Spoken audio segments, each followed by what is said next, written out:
Right from the start, I would like to warn you that this video might hurt you in some way.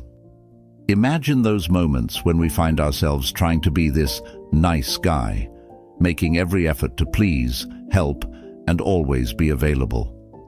And it's not just a few people who end up falling into this trap, often without even realizing it. It could be you or someone very close, always on this relentless quest to be nice, to do the right thing. This kind of behavior can weigh heavily on your life, you know? Sometimes we try so hard to please everyone else that we end up forgetting what really matters, our own desires and limits.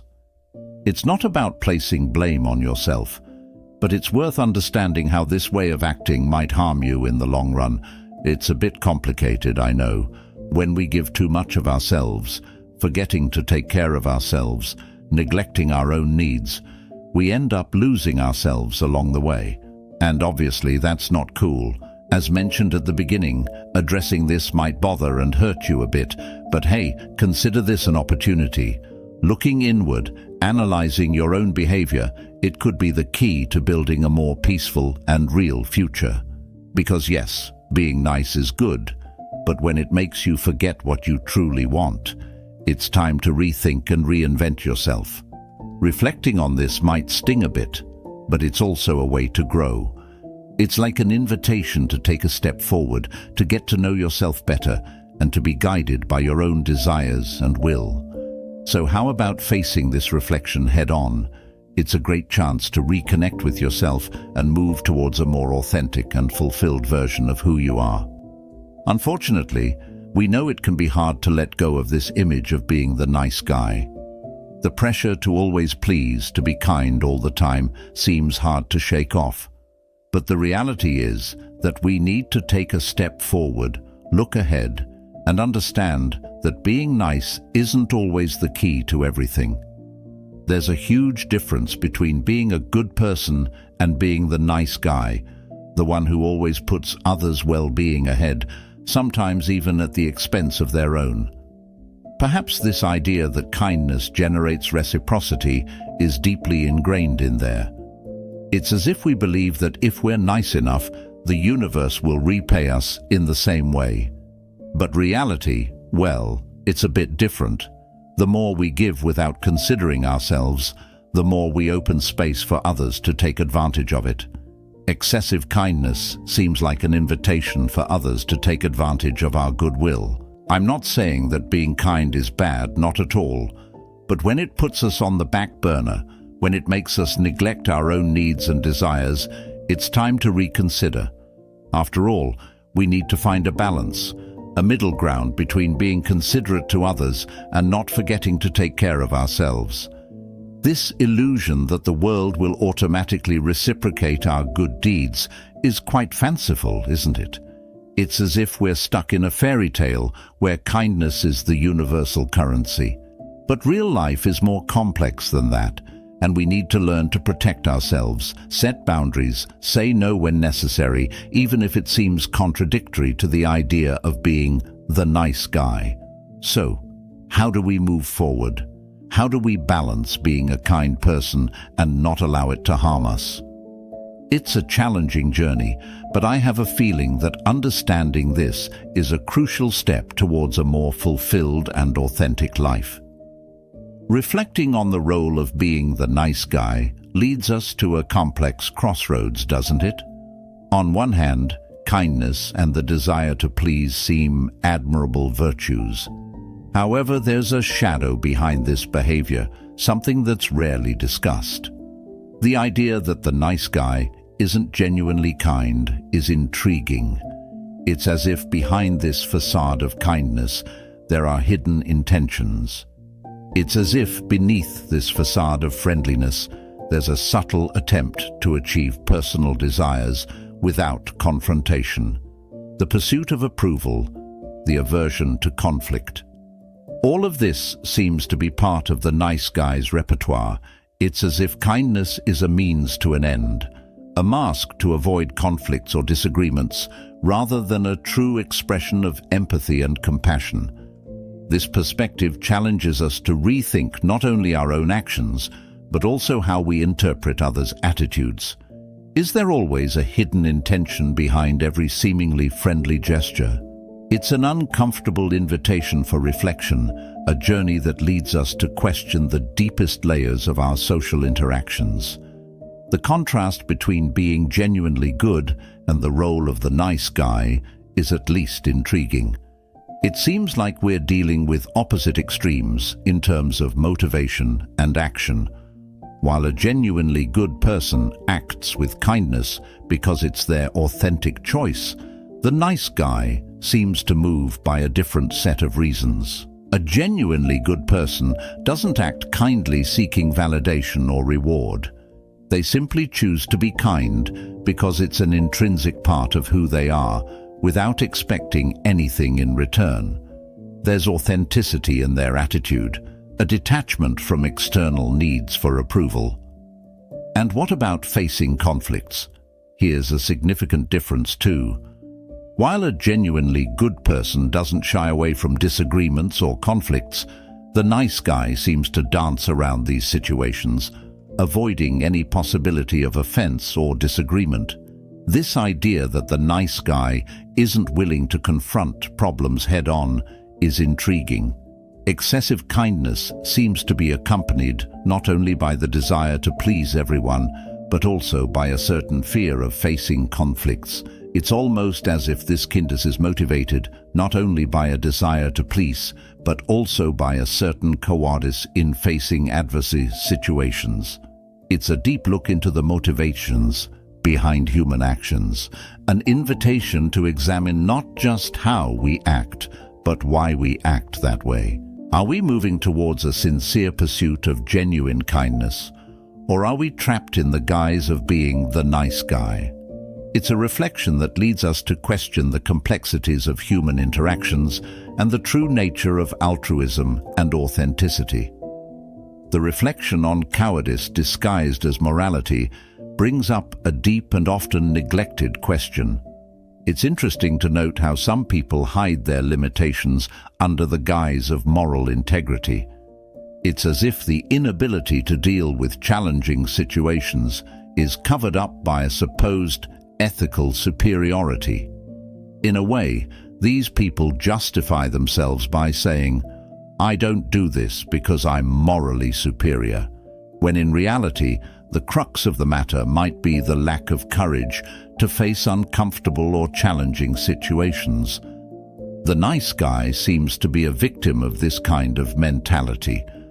By placing themselves on a pedestal, striving to be the ideal representation in relationships, they end up acting to showcase how nice they are. However, when faced with rejection, another face of this behavior emerges. Insisting that women don't know what they want when they reject the nice guy reveals a mindset that doesn't cope well with refusal. This negative narrative, disqualifying others' opinions to preserve an idealized self-image, is intriguing and raises questions about how we deal with rejection and emotional frustration. It's a deep analysis of the psychological layers behind everyday attitudes, an exploration of defense mechanisms that can obscure reality. This critical look invites us to examine not only outward behavior, but also the hidden reasons behind these actions. The comparison between the stoic man and the nice guy raises a series of fascinating contrasts. While the stoic man presents himself as someone who doesn't waste energy on false representations, the nice guy seems immersed in a distorted reality. Rejection, something that is a part of everyone's life at some point, is faced in radically different ways by these two personas. While the stoic man, who doesn't shy away from conflicts, faces rejection with sincerity and acceptance of reality, the nice guy seems to get lost in a kind of persistent denial. It's interesting to observe how a genuinely good person deals with rejection. They understand that in the face of a closed door, there are countless other opportunities and move forward without dwelling on what cannot be changed. On the other hand, the nice guy seems to linger in the so-called friend zone. indefinitely prolonging a situation that has already been clearly discussed and defined as having no future.